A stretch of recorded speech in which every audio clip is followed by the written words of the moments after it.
High, আমি সুমনা। তো আজকে তোমাদের বলবো আমার এই দাগ ছাড়া ক্লিয়ার এবং গ্লোয়িং স্কিনের কি রহস্য। তো দেখে নাও আমি কি ব্যবহার করে ইনস্ট্যান্ট আমি কি ফল পাই, তোমাদের সেটাই দেখাবো। তো প্রথমে আমি একটা ছোট টুকরো শসা নিয়ে নেবো। এই শসাটাকে আমি ছাড়িয়ে রেখেছি, তো এটুকুই নিয়েছি ছাড়িয়ে, বেশি লাগবে না। তারপর আমি নিয়ে নেবো এটুকু একটা ছোট টমেটো এবং অল্প পরিমাণ টক দই। টক দইটা এটুকুই লাগবে আমার, বেশি লাগবে না।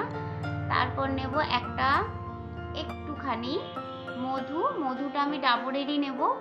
তারপর নিয়ে নেব গ্লিসারিনটা আমি ভিডিএস এর ব্যবহার করব, যে গ্লিসারিনটা খুবই ভালো, তোমরা ইউজ করে দেখতে পারো। তারপর এটার সাহায্যে আমি টমেটো এবং মধুটাকে ভালো করে মিক্সড করে নেব। টমেটো এবং ভালো করে গ্রাইন্ড করে নেব। গ্রাইন্ড করে একটা ছোট কন্টেনারে নিয়ে নেব। কন্টেনারে নেওয়ার পর এই টক দইটা আমি এর মধ্যে দিয়ে দেবো। টক দইটা দেওয়ার পর এর মধ্যে দেব একটা ছোট টুকরো লেবু থেকে 5-6 ফোঁটা লেবুর রস, যেটা আমার স্কিনকে ব্রাইট এবং ক্লিয়ার করতে খুবই সাহায্য করবে। তারপর হাফ চামচ পরিমাণ একটু মধু নেব। মধুটা এই প্যাকের মধ্যে মধুর কাজ হলো তোমার স্কিনটাকে ময়শ্চারাইজ রাখা এবং স্কিনটাকে ভালো করে ব্রাইট করা। তারপরে আমি নেব বিডিএস এর এই গ্লিসারিনটা, দুটো পাম্পই নেব। যতটুকু পড়বে ততটুকু হলেই হবে। ড্রাই স্কিনে আমি এটা ব্যবহার করার খুবই চেষ্টা করি। তারপরে আমি এই মিক্সচারটাকে ভালো করে মিক্সড করে নেবো। এবং মিক্সচারটা কীরকম দেখতে হয়েছে তোমরা দেখতেই পাচ্ছ। এই মিক্সচারটাকে তোমরা মোটামুটি 3 থেকে 4 দিন স্টোর করতে পারবে ডিপ ফ্রিজে রেখে। ভালো করে এটাকে ডিপ ফ্রিজে রাখার পর এটা একটু জমে যাবে। প্রতিদিন রাত্রিরে তোমরা এটাকে ঘুমাতে যাওয়ার আগে ভালো করে পেস্টটা লাগিয়ে ব্যবহার করতে পারো। তারপর আমি সারা মুখে এই পেস্টটা লাগিয়ে নেব।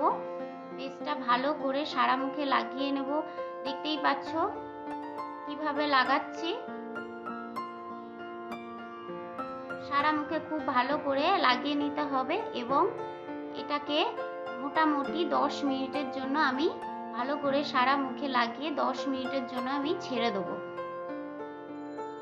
দেখতে পাচ্ছ আমি সারা মুখে লাগিয়ে নিয়েছি। তারপর আমি 10 মিনিট ছেড়ে দেবো এবং 10 মিনিট ছেড়ে দেওয়ার পর মুখটা চলো ধুয়ে আসি। তারপর মুখটা ধুয়ে আসবো। ধুয়ে এসে দেখো আমার মুখটা ধুয়ে আসার পরে কতটা ব্রাইট লাগছে, কতটা স্কিন আমার ক্লিয়ার লাগছে। তারপরে আমি ময়শ্চারাইজারটা ইউজ করে নেবো। ময়শ্চারাইজারটা আমি অল্প পরিমাণে ইউজ করব।